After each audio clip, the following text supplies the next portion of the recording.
बर्बरीक के तीसरे बाण की क्या सच्चाई थी, क्या आप सबको पता है? बर्बरीक महाभारत के एक ऐसे योद्धा थे जिन्होंने वो दान किया जिसके बारे में कोई सोच भी नहीं सकता। कथा कहने से पहले आप प्लीज मेरे चैनल को लाइक करें, सब्सक्राइब करें और हाँ, बेल आइकन जरूर दबाएं और कमेंट में जय श्री कृष्ण अवश्य लिखें। आइए जानते हैं उनकी कहानी क्या है। इसके लिए हमें चलना पड़ेगा समय के पीछे, यानी कि महाभारत काल में। बर्बरीक भीम के पुत्र घटोत्कच और अहिलावती, जो कि नागकन्या थी, उनके पुत्र थे। वो बहुत ही बड़े योद्धा थे। वो अपने भाइयों में सबसे बड़े थे। उनके 2 भाई और थे, अंजन पर्व और मेघवर्ण, जिनका उल्लेख महाभारत में किया गया है। बर्बरीक को उनकी माँ ने ही सिखाया था कि हमेशा हारने वालों का आप पक्ष लेना। वह अपनी माँ से ही विद्या ग्रहण किया और बर्बरीक के गुरु थे श्री कृष्ण। बर्बरीक को कुछ ऐसी सिद्धियां प्राप्त थी जिसके कारण बर्बरीक पलक झपकते ही युद्ध में जितने भी योद्धा थे सबको मार सकते थे।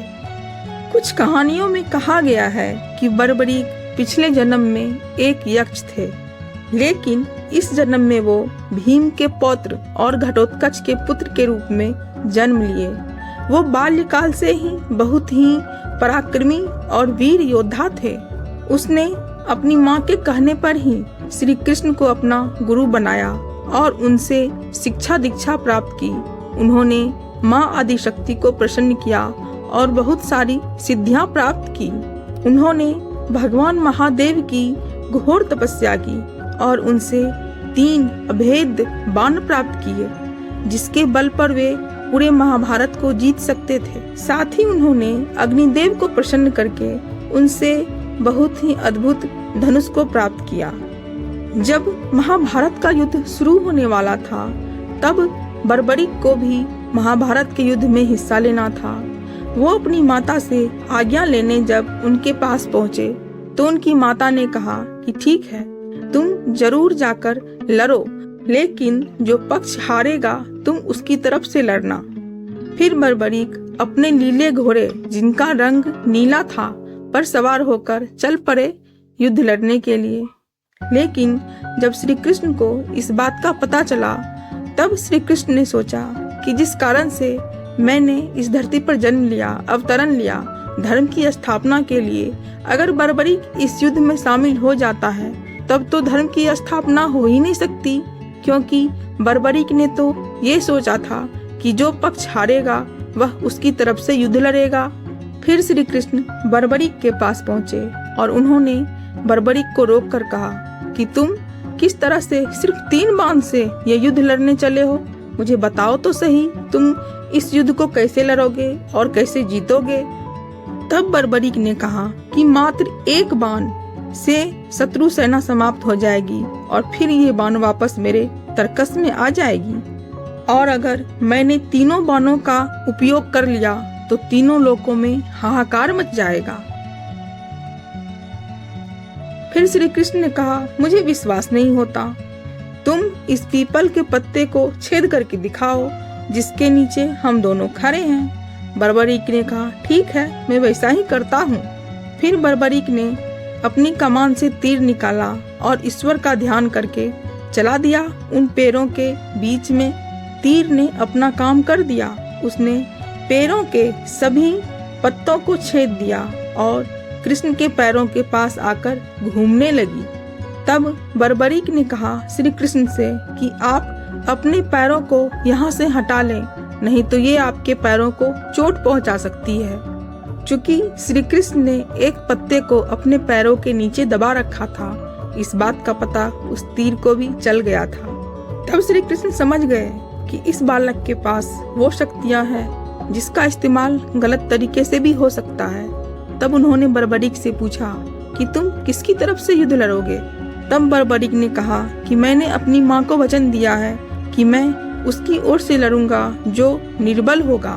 फिर श्री कृष्ण ने सोचा कि अगर ऐसा हुआ तो जिस उद्देश्य से मैंने इस धरती पर अवतरण लिया है वो तो अधूरा रह जाएगा। फिर उन्होंने विवशतापूर्ण बर्बरीक से कहा कि आप मुझे कुछ दान करें। तब बर्बरीक ने कहा, क्या चाहिए आपको? और उन्होंने कहा कि मुझे आप अपना शीश दान में दो। बर्बरीक ने कहा, ठीक है गुरुजी, जो आप दक्षिणा मांगोगे मैं वो दूंगा। बर्बरीक ने कहा कि आप मुझे अपना दर्शन दें। तब श्री कृष्ण ने अपना विराट रूप दिखाया। तब बर्बरीक ने कहा कि मेरी अंतिम इच्छा ये है कि मैं ये महाभारत का युद्ध अंत तक देखूं। और बर्बरीक ने स्वयं अपना शीश काटकर श्री कृष्ण के हाथों में रख दिए। फिर श्री कृष्ण ने बर्बरीक के शीश पर अमृत को सींचा, जिससे कि वो जीवित हो गए। फिर श्री कृष्ण बर्बरीक के शीश को एक पहाड़ी पर स्थापित कर दिए। संपूर्ण युद्ध बर्बरीक ने देखा और जब युद्ध की समाप्ति हुई तब सभी पांडव आपस में बातें करने लगे कि ये युद्ध मेरे कारण जीता गया। तो किसी ने कहा ये युद्ध मेरे कारण जीता गया। भीम अलग बोलने लगे कि इस युद्ध का विजेता मैं हूँ। तो अर्जुन अलग बोलने लगे कि इस युद्ध का विजेता मैं हूँ। फिर श्री कृष्ण ने सुझाव दिया कि हम सब उनसे क्यों ना पूछें जिसने ये युद्ध शुरू से लेकर अंत तक देखा। सबने कहा, कौन है वो? तब कृष्ण ने सबको याद दिलाया कि वो बर्बरीक है, इस युद्ध का महान योद्धा। सभी बर्बरीक के पास पहुंचे। बर्बरीक से सबने पूछा कि तुम बताओ कि इस युद्ध में सबसे अच्छा योद्धा कौन था, इस युद्ध का विजेता कौन था? तब बर्बरीक ने कहा कि मैंने श्री कृष्ण के अलावा इस युद्ध में तो किसी को देखा ही नहीं। ये युद्ध लड़ने वाला भी कृष्ण, इस युद्ध में हारने वाला भी कृष्ण और इस युद्ध के विजेता भी कृष्ण ही हैं। अब सबको ये समझ में आ गया कि कृष्ण ही कृष्ण है और कुछ नहीं, कि श्री कृष्ण की नीति, श्री कृष्ण की शिक्षा और श्री कृष्ण की उपस्थिति इस युद्ध को निर्णायक घोषित करती है। इस युद्ध में श्री कृष्ण के चक्र के अलावा और तो कुछ दिख ही नहीं रहा था। इस युद्ध में हर तरफ तो कृष्ण ही कृष्ण थे। श्री कृष्ण ने जब ये सुना तो उन्होंने कहा कि तुम मेरे श्याम नाम से पूजे जाओगे। खाटू नाम के ग्राम में तुम प्रकट हुए हो, इसीलिए तुम्हारी पूजा खाटू श्याम के नाम से की जाएगी। और उसके बाद बर्बरीक बन गए खाटू श्याम जी। जी हाँ, वही खाटू श्याम जी जिन्हें कहा जाता है हारे के सहारे खाटू श्याम। उन्हें हारे के सहारे इसीलिए कहा जाता है क्योंकि उन्होंने अपनी माँ को वचन दिया था कि जो पक्ष महाभारत के युद्ध में हारेगा मैं उसका सहारा बनूंगा, इसीलिए उन्हें हारे का सहारा कहा जाता है। और दूसरी बात यह है कि जो हर जगह से हारता है वो खाटू श्याम जी के सहारे ही तो जाता है वहाँ पर, और खाटू श्याम जी उनकी हर मुराद पूरी करते हैं। खाटू श्याम जी भारत में राजस्थान के सीकर जिले से 43 किलोमीटर दूर सीकर शहर के एक खाटू नामक ग्राम में है।